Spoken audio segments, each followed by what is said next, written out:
Here is the solution to Day 4, Problem 1. A person is 6 feet tall and casts a 6-foot shadow. At the same time, a nearby tree casts a 50-foot shadow. Sketch a diagram. So here is the ground. And now let's make a person. Here's my person. And then there's a nearby tree. And so over here, a tree. Now let's draw the sun up here in the upper right. That's going to create shadows that are to the left of these two objects. We're told that the person is 6 feet tall. So up and down, that's 6 feet. And that the person's shadow is also 6 feet. So a 6-foot person has a 6-foot long shadow. The height of the person is equal to the length of the shadow. Now for the tree. We don't know how tall the tree is. Let's call that X. And then to the left of the tree will be its shadow. And we're told that's 50 feet long.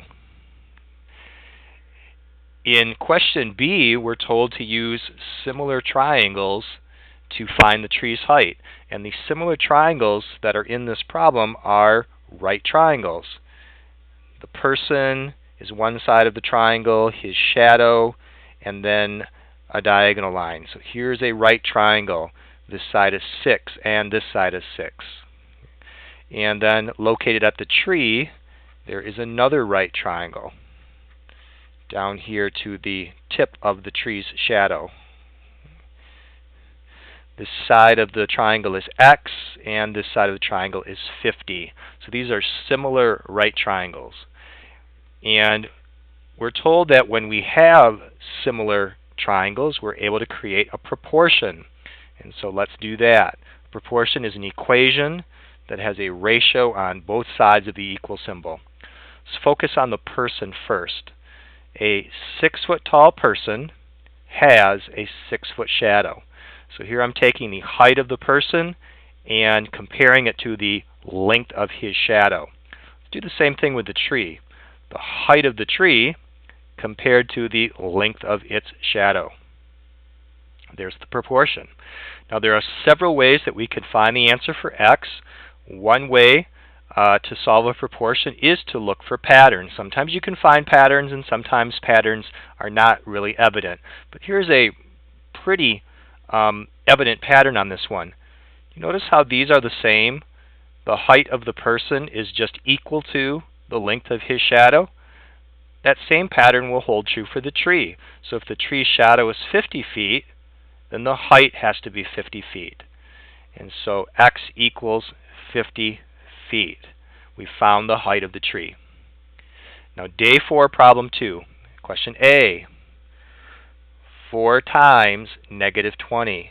This is about multiplying positive and negative numbers together. Positive times negative is negative.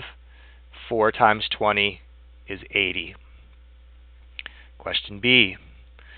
Negative 24 divided by negative 8. Negative divided by negative is positive, and 24 divided by 8 is 3. Question C. 5/7 subtract 2/3. So subtracting fractions, just like adding fractions, is when you have to have common denominators. Let's make these have the same denominator. I'm going to multiply this by 3 and here by 3, and then rewrite that first fraction as 15 over 21. Let's multiply this by 7 and this by 7. And so this fraction will turn into 14 over 21. Now we can subtract them. 1 over 21. Question D. 4/10 divided by 8. One way to do a division problem that involves fractions is to rewrite it as a multiply problem. Instead of dividing by 8, we can multiply by the reciprocal of 8. The reciprocal of 8 is 1/8, 1 over 8. And then do this multiplication problem.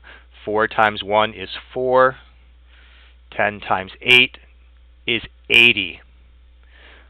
4/80ths does reduce.